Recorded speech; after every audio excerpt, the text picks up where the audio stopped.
The world didn't die in fire, it died in teeth. They're not slow, they're not dumb, and they never stop coming. When the safe places fall, survival becomes war. If you can hear this, keep moving. Eden still stands. This isn't about saving the world, it's about outliving it.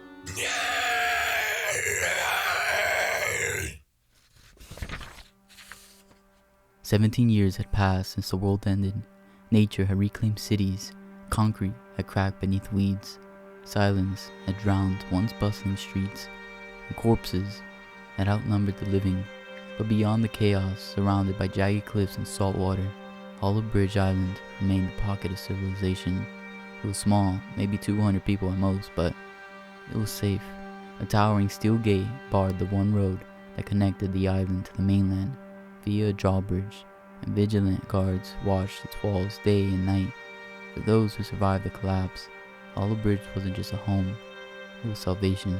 Caleb, a weatherman in his late 30s with short peppered hair and tired eyes, was on the morning shift. He stood alone at the northeast wall, his rifle slung across his shoulders, binoculars pressed onto his face. He had been stationed here since dawn. The smell of ocean salt clung to the air, mixing with the faint earthy scent of pine and rust. Life on the island was predictable.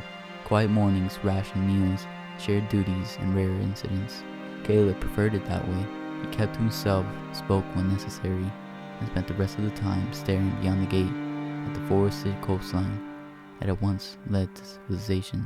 He didn't speak much about the past, not about the little sister he lost in the outbreak, not about the nights he spent alone in a looted grocery store with blood on his hands. The others saw a capable sentry, not the man whose nightmares kept him awake more than the guard shifts did.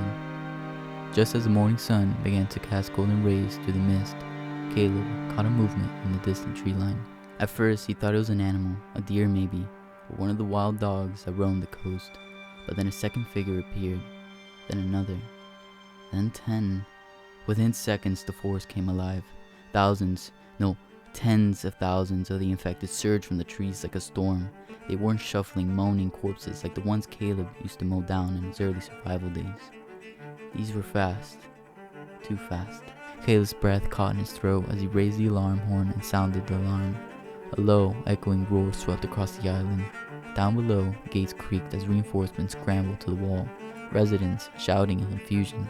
The island had always believed itself untouchable, but even from this distance, Caleb could tell this was different. As the horde reached the gates, something terrifying unfolded.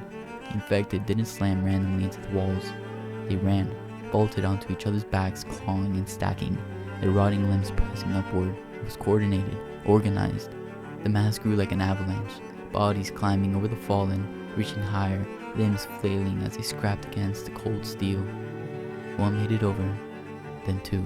Caleb's instincts kicked in. He fired, dropping them before they hit the ground. But it didn't matter. The wave kept coming. For the first time in years, he felt a pit open in his stomach. The wall wasn't going to hold. Hollow Bridge Island was no longer safe. The air was thick with smoke, and the screams never seemed to stop. Hollow Bridge Island, once a bastion of safety, was now a war zone. Flames licked the wooden rooftops of cottages and homes, casting flickering shadows on blood-stained streets. The infected had breached the walls hours ago. Every gate had fallen, every corner swarmed. There was no more order, no more chain of command, just raw, primal survival. Caleb, rifle in hand, moved through the smoke like a ghost. Ash clung to his skin, mixing with sweat and blood. His breath was ragged, his face hard as stone, but his eyes, they flicked constantly, calculating, searching for openings. His group was down to 7, a mix of civilians and guards. Among them a teenage boy named Emery, wide-eyed and shaking, and a middle-aged woman named June, blood seeping through a bandage wrapped around her leg. Caleb didn't ask who they lost. He didn't need to. Everyone had lost someone. "We go to the docks," Caleb said quietly, voice gravelly from smoke. "Now." The others followed without question. As they reached the edge of the island, the docks came into view, chaotic and drenched in red light. 2 boats had already departed. One smoldered in the distance, capsized and consumed by flame. One skiff remained, battered and bobbing on the current. More survivors were rushing to the pier, desperate and feral. A guard drew a weapon on another family. Screams rose. Caleb fired into the air. "One boat. We take it together, or die fighting over it." Some fell back, others scrambled aboard. The motor sputtered as Caleb pulled the cord, breath held in his chest. They caught.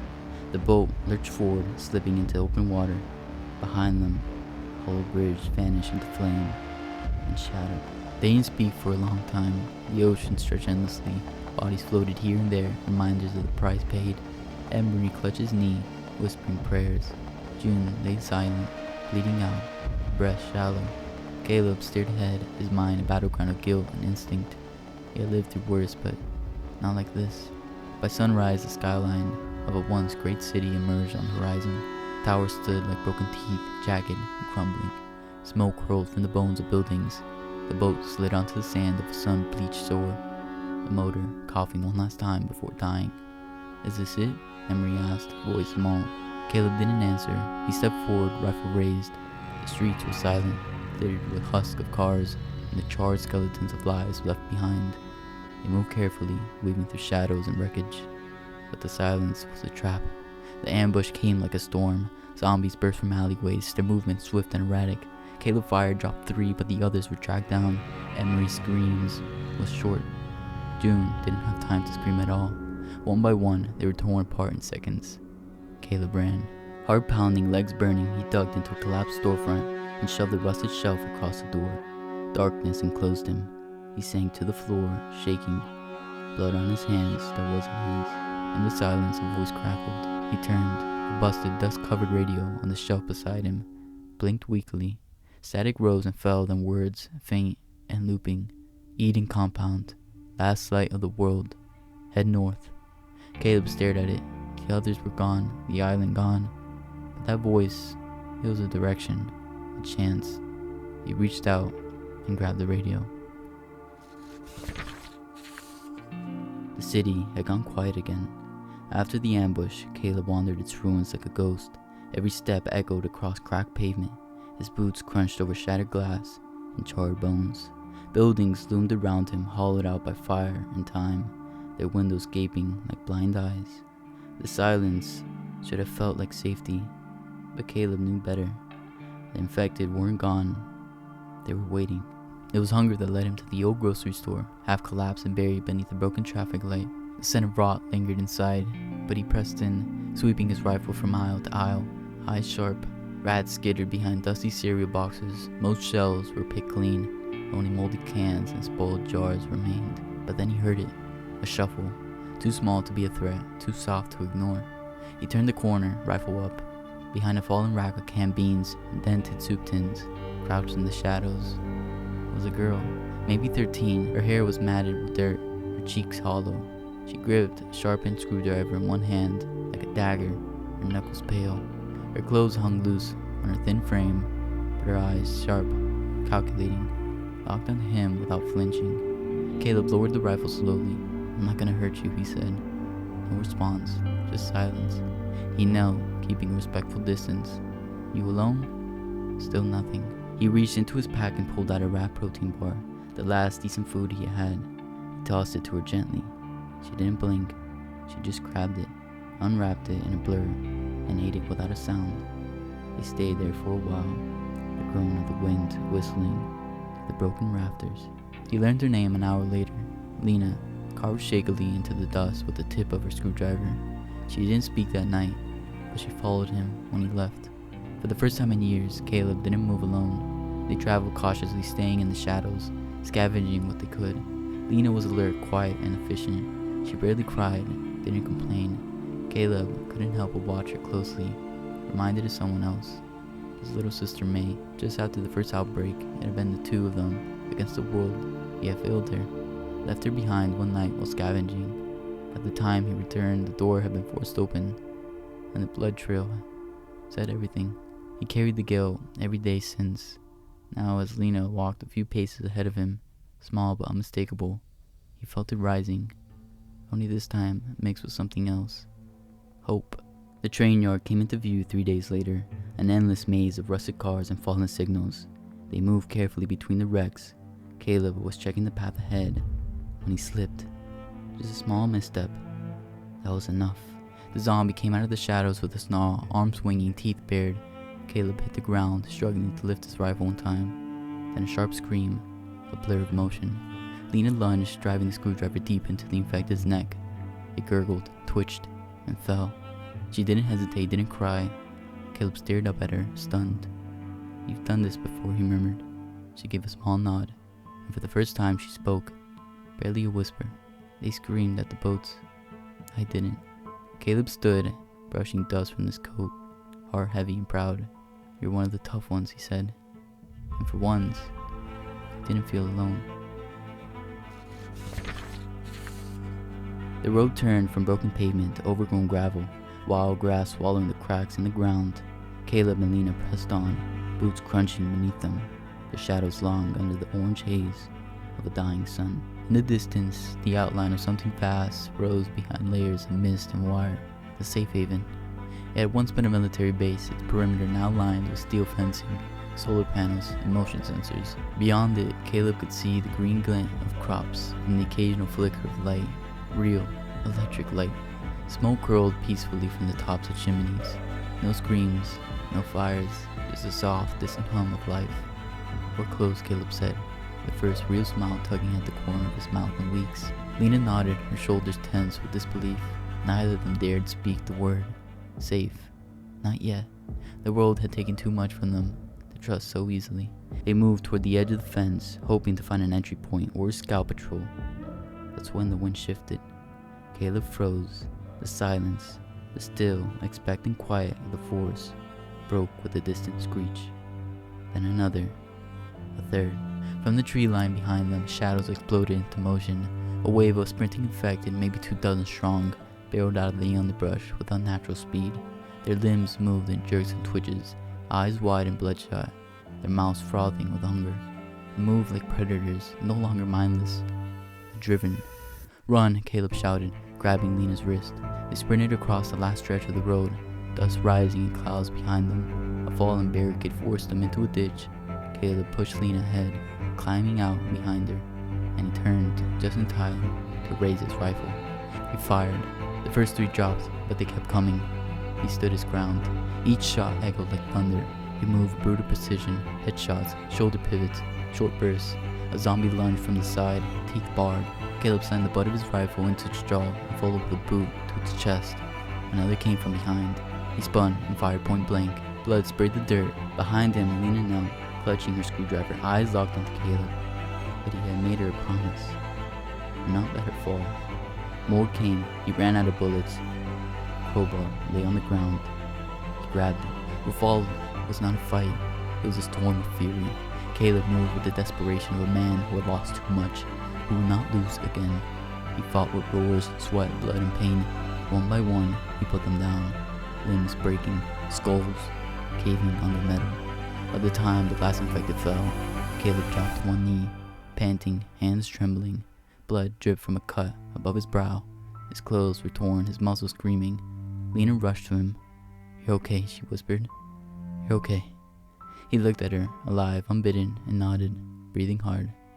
"Yeah," he rasped. "We made it."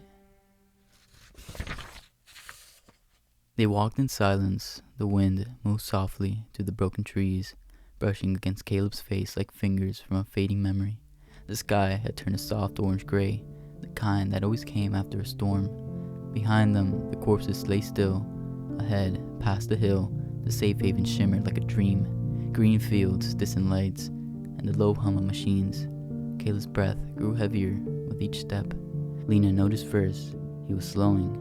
His footsteps dragged, his shoulders, always square and rigid, now slumped like wet canvas. When he stumbled for the 3rd time, she grabbed his arm.